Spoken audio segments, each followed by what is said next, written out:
Sizni miyangiz xuddi charchoq bilmaydigan mashina kabi tinimsiz ishlayaptimi?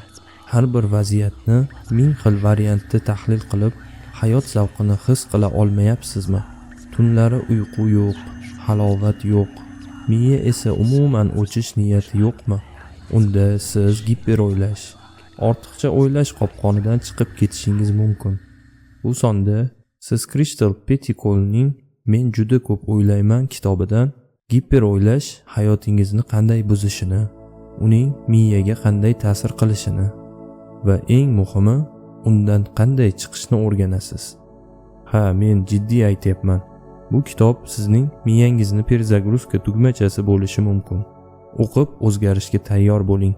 Giper o'ylash oddiy fikr yuritish emas.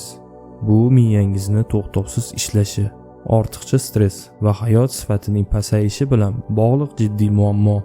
Asosiy muammo, miyangiz doimo haddan tashqari yuklangan va bu sizning energiyangizni so'rib olmoqda. Nega bunday bo'ladi? Haddan tashqari sezgirlik. Siz hamma narsani chuqur his qilasiz. Odamlar nima demoqchi ekanini ortiqcha tahlil qilasiz. Mukammallik istagi. Har qanday vaziyatga 100% ideal yechim topishga intilasiz. O'tmishdagi travmalar, oldingi yomon tajribalar sizni ehtiyot bo'lishga va ortiqcha o'ylashga majbur qiladi. Jamiyat bosimi, to'g'ri yo'lni tanlash kerak degan fikr sizni o'z qobig'ingizga tiqib qo'yadi. Yechimlar qanday? Qachon fikrlash kerak va qachon to'xtash kerakligini bilish hayotingizni o'zgartiradi. Keraksiz fikrlarni tan olish. O'zingizdan so'rang. Bu fikr menga foyda beryaptimi yoki shunchaki asabimni buzyaptimi? Agar javob salbiy bo'lsa, uni tark eting. Cheksiz tahlildan qochish. Mukammal qaror yo'q degan tamoyilni qabul qiling.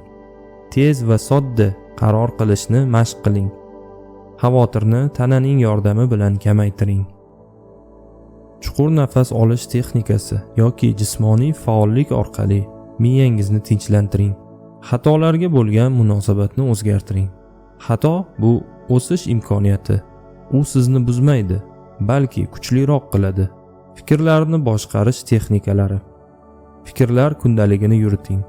Ortiqcha o'ylaringizni qog'ozga yozing va miyangizni bo'shating. Miyaga pauza berish.